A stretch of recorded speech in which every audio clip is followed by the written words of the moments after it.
Misalnya kita sedang mengetik sebuah karangan dengan menggunakan MS Word. Seorang anak duduk bersila di atas lantai rumah yang hangat. Di hadapannya terbuka beberapa lembar kertas penuh tulisan dan gambar, sementara cahaya lampu menyorot lembut ke arah sudut tempatnya belajar. Di sampingnya, seekor kucing putih dengan bercak hitam melingkar santai, tubuhnya terlentang di atas sebagian kertas itu, seolah kertas tersebut juga miliknya. Anak itu mulai membaca, bibirnya bergerak pelan, matanya mengikuti baris demi baris dengan penuh keseriusan.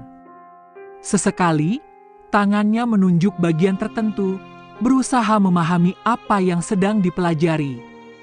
Kucing itu hanya melirik dengan mata setengah tertutup, lalu mengeong pelan, seolah ingin ikut berdiskusi.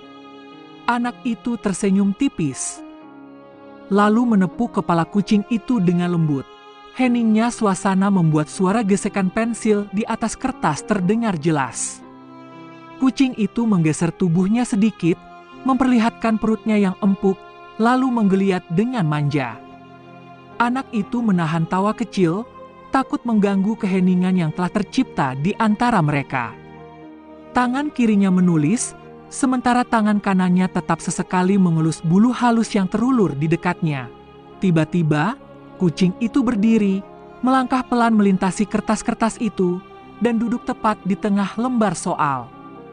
Anak itu terdiam, menatap kucingnya yang kini menatap balik dengan mata bulat. Ada kebingungan, ada tawa yang tertahan. Namun, tak ada kemarahan. Ia mengangkat kucing itu perlahan, lalu meletakkannya di sampingnya kembali.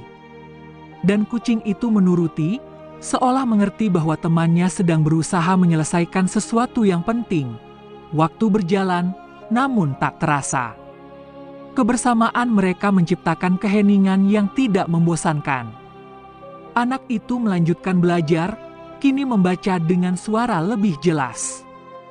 Kucing itu menutup matanya, tertidur pelan di dekat kaki sang anak, dadanya naik turun dengan irama yang tenang.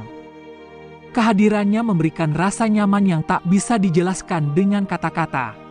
Sesekali, anak itu berhenti belajar hanya untuk menat. Udara di dalam ruangan tetap tenang. Jendela tidak terbuka, tapi rasanya dunia luar tak lagi penting bagi keduanya. Anak itu kini menggambar sesuatu di pojok kertasnya. Mungkin sekadar coretan, mungkin sesuatu yang lahir dari pikirannya setelah membaca begitu banyak. Di sampingnya, kucing itu kembali bangun, mendekat perlahan, dan memandangi tangan kecil yang bergerak-gerak di atas kertas. Sebuah ekor menyapu pelan kaki anak itu, menggelitik sedikit tapi hangat. Ia menoleh dan tertawa kecil. "Kamu suka gambarnya, ya?" katanya tanpa suara, hanya dalam bisikan hati. Tangan kecil itu bergerak lebih pelan kini, seolah tahu bahwa setiap gerakan diamati dengan penuh rasa ingin tahu oleh sahabat kecilnya. Mungkin kucing itu tidak benar-benar mengerti apa arti semua yang dilakukan anak itu, tapi kehadirannya seperti menyampaikan bahwa ia ikut mendukung dengan caranya sendiri. Anak itu berhenti menggambar sejenak, lalu berbaring pelan, membiarkan tubuhnya beristirahat tanpa benar-benar melepaskan perhatian dari tugasnya. Kucing itu tak butuh isyarat apa-apa. Ia langsung berpindah, menaiki perut anak itu, dan tidur di sana, seperti bantal hidup yang menjaga ketenangan. Ada rasa damai yang sulit digambarkan. Bukan karena pelajaran itu selesai, bukan karena semua soal sudah dijawab. Tapi karena di setiap proses itu, anak itu tidak merasa sendirian. Ada teman yang tidak mengganggu, tidak menuntut. Hanya hadir.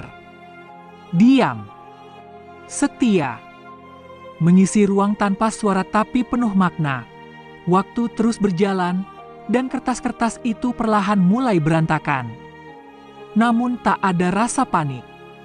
Anak itu duduk kembali, menata semuanya pelan, sementara kucingnya berjalan mengelilingi tumpukan itu, seperti sedang memeriksa hasil pekerjaan sang teman. Sesekali ia mencium ujung kertas, seolah mengapresiasi setiap usaha yang sudah dicurahkan. Mungkin itu hanya naluri, tapi bagi anak itu adalah dukungan. Dan dukungan, sekecil apapun bentuknya, selalu terasa besar ketika datang dari hati. Lampu di atas merek.